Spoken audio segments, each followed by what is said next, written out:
Hey there, everybody. I recently got a comment on YouTube from a guy who goes by the screen name of Malibulon.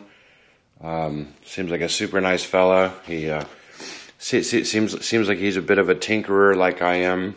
We like to build our own stuff and whatnot. He came across my my foam board brake that I made quite a few months ago.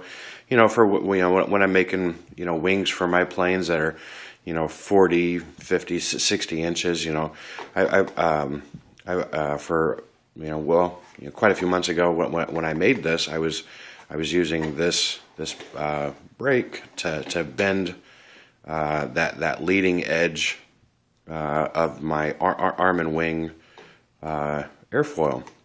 And it did a really super job, and I just haven't really had the heart to take it apart. And actually, in fact, still to this day, I use it. Well, the guy Malibulon, excuse me, I didn't mean to say that wrong. He asked me for some measurements, so buddy, this one here is for you. Let me get my tape measure here. If you see here on the sides, it's actually just a couple of 2x4s, just screwed together.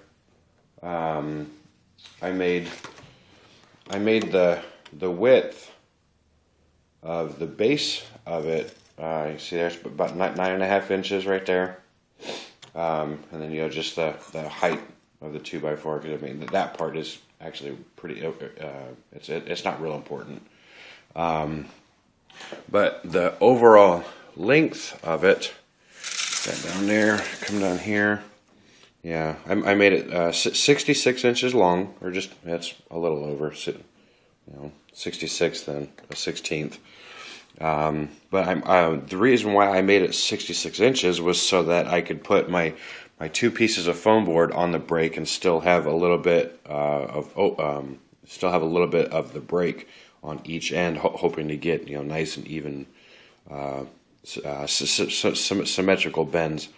So yeah, the overall length is 66 inches of the table of it, and like I said, the width of the base was 9.5 inches. I mean that number, I don't know. I think that's just how it came out. I don't really think I had any intentions or any specific reasons why I made it 9.5 inches, but I made mine 9.5 inches.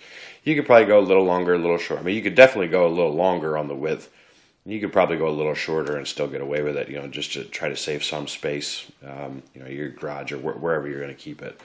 The actual, the part that folds up and makes the bend, that is also 66 inches from side to side. Obviously, for the width of that piece, yeah. See, I just chose 6 inches. I just thought that'd be, a pretty decent round number. Something I did do, I took this little piece of here, scrap block. It's 6 inches.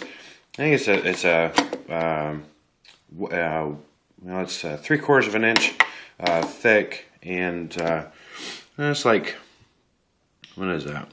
It's about 2 3/8 wide. It's just some scrap wood that I had laying around. I screwed that. Yeah, I put a couple of screws in here. I drilled and countersunk the holes. That way the screws were buried. But I put that on there as something to hold on to when I'm actually making the bend. But this here is just that thin 1/8 inch plywood. I think they call it Luan board. That's really all that is. This here is actually 1/8 inch for mica, masonite. What is that? I don't know. Whatever the hell this is. It's just some stuff that I had laying around at the time.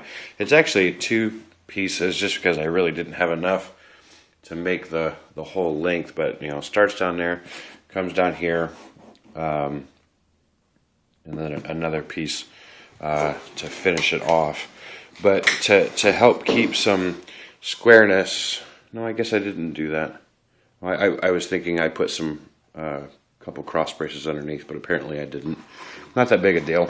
You probably could if you wanted to. Maybe cut, a couple of 1x4s, or if you got chunk 2x4s, put them underneath. It'll just help make it rigid. It makes it heavy too, but it'll make it rigid. Help keep it square.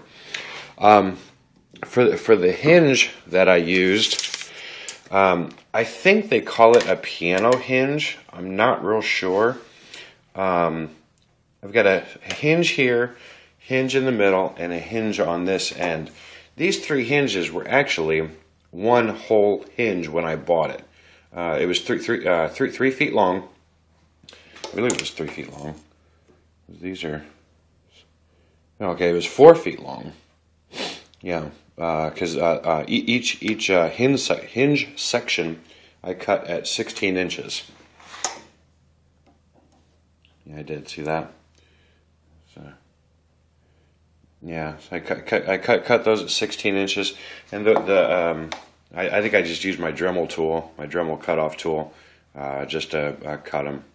But I actually bolted these, bolted one section to the center, and then one section all the way down on the end there, and the other section all the way down on the end there.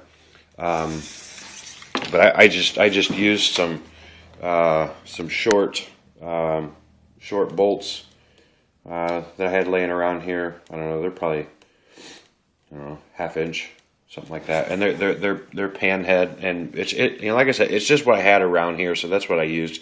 And when I did my first couple of wings, the actual heads of the bolts here kind of scuffed up the wing here on this bend.